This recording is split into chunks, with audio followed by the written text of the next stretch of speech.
Sir ஒரு விஷயத்த நீங்க ரொம்ப தெளிவா பார்க்கணும். ரஜினி ரசிகர்கள் வந்து டை ஹார்ட் ரஜினி ரசிகர்கள் சார். ரஜினிக்காண்டி உயிர கூட குடுப்பாங்க. ரஜினி மாரி ஒரு பர்சனாலிட்டி, அந்த ரஜினியோடைய அந்த அந்த அந்த கட்டமைப்பு, ரசிகர்கள் மன்ற கட்டமைப்பு இருக்கு பார்த்தீங்களா? அது அப்படியே இருக்கு. 50 வருஷமா கலையாம, யாருமே கலைச்சிராம அது வந்து ரஜினி மெயின்டெயின் பண்ணிட்டு இருக்காரு. 50 வருஷத்துக்கு முன்னாடி பைரவி படம். அதான் ரஜினியோட ஃபர்ஸ்ட் படம். அது வந்து ஹீரோவா நடிச்சது.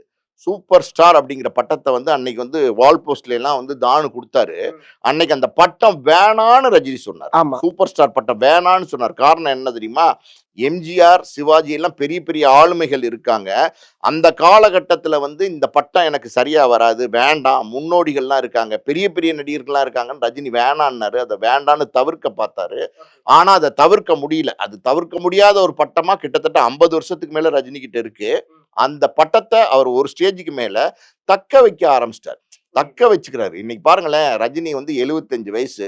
75 வயசுல இந்திய சினிமாலே ஒரு நடிகர், இவ்ளோ கரிஷ்மாவோட, இவ்ளோ பெரிய சம்பளம் வாங்கக்கூடிய ஒரு நடிகரா, இவ்ளோ வந்து புரொடக்ஷன் காஸ்ட், இவ்ளோ பிசினஸ், ஓப்பனிங் ரஜினி படத்தினுடைய ஓப்பனிங் எப்படி இருக்கும்? அத்ரி புதிரியா இருக்குல்ல.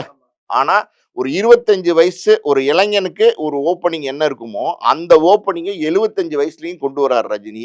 50 வருஷமா அத மெயின்டெயின் பண்ணிட்டு வராரு ரஜினி. இதெல்லாம் தான் ரஜினியுடைய அந்த ரஜினி அப்டின்னா, அது ஒரு காந்த சக்தி மாரி. அந்த அவருடைய வார்த்தைக்கு அவ்ளோ ஒரு பவர் இருக்கு.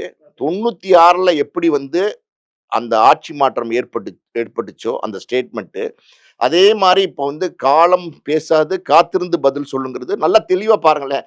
காலம் பேசாது காத்திருந்து பதில் சொல்லும். என்ன ஆகப்போகுது? இப்ப 2 மாசத்துல, ஏன் 2 மாசத்துல 40 நாள்ல எலக்ஷன் வரப்போகுது. 50வது நாள் வந்து ரிசல்ட் வரப்போகுது. அப்படி இருக்கிற சூழ்நிலையில் இப்படி ஒரு ஸ்டேட்மெண்ட், இது தாவேகாவினருக்கு மிகப்பெரிய பின்னடைவா இருக்கும். ஒரு ரஜினியோடைய ரசிகன் கூட விஜயோடைய கட்சிக்கு ஓட்டு போட மாட்டாங்க. அடிச்சாலும் அடிச்சாரு, ஆணி அடிச்சாரு, நெத்தி அடியா அடிச்சாருன்னு சொல்லுவாங்கல்ல. மாரி இவர் நெத்தியிலே அடிச்சிட்டார் ஆணிய.